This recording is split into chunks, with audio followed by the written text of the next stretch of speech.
Then he looked up and saw two eagles fighting in the light of the morning. He knew what it meant. The beginning of the mating season. And these two battling for a prize. They darted away. They flashed together with reaching talons and gaping beaks, and dropped in a tumult of wings, then soared and clashed once more until one of them folded his wings and dropped bullet-like out of the morning into the night.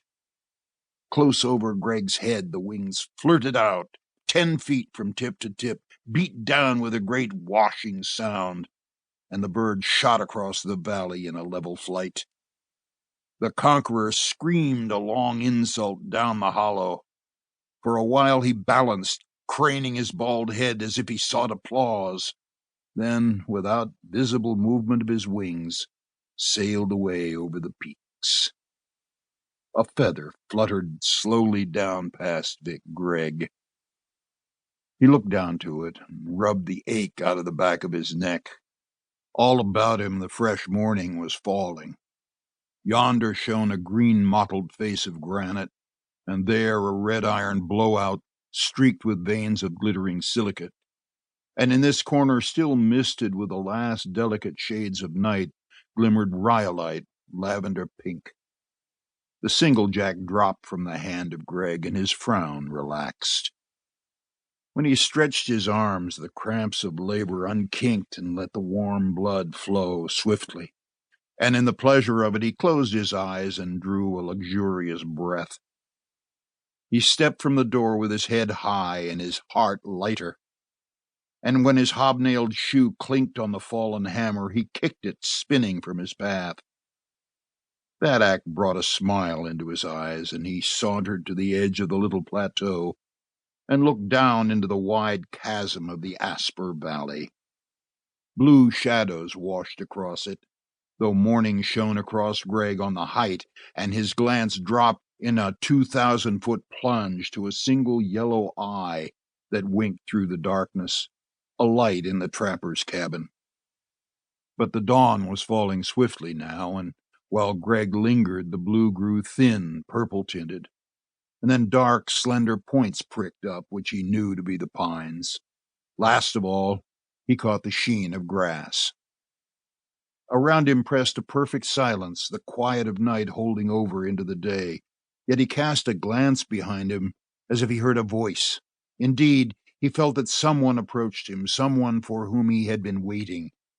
Yet it was a sad expectancy, and more like homesickness than anything he knew. "Ah, hell," said Vic Gregg. "It's spring." A deep-throated echo boomed back at him, and the sound went down the gulch, 3 times repeated. "Spring," repeated Gregg more softly, as if he feared to rouse that echo. "Damned if it ain't." He shrugged his shoulders and turned resolutely toward the lean-to, picking up the discarded hammer on the way. By instinct, he caught it at exactly the right balance for his strength and arm, and the handle, polished by his grip, played with an oiled, frictionless movement against the calluses of his palm. From the many hours of drilling, fingers crooked, he could only straighten them by a painful effort. Bad hand for cards, he decided gloomily, and still frowning over this, he reached the door. There he paused in instant repugnance, for the place was strange to him. In thought and wish, he was even now galloping Grey Molly over the grass along the Asper, and he had to wrench himself into the mood of the patient miner. There lay his blankets, rumpled, brown with dirt, and he shivered at the sight of them. The night had been cold. Before he fell asleep, he had flung the magazine into the corner, and now the wind rustled its torn, yellowed pages in a whisper that spoke to Gregg of the 10 times repeated stories, tales of adventure, drifts of tobacco smoke in gaming halls, the chant of the croupier behind the wheel, deep voices of men, laughter of pretty girls, tattoo of running horses, shouts which only red-eye can inspire.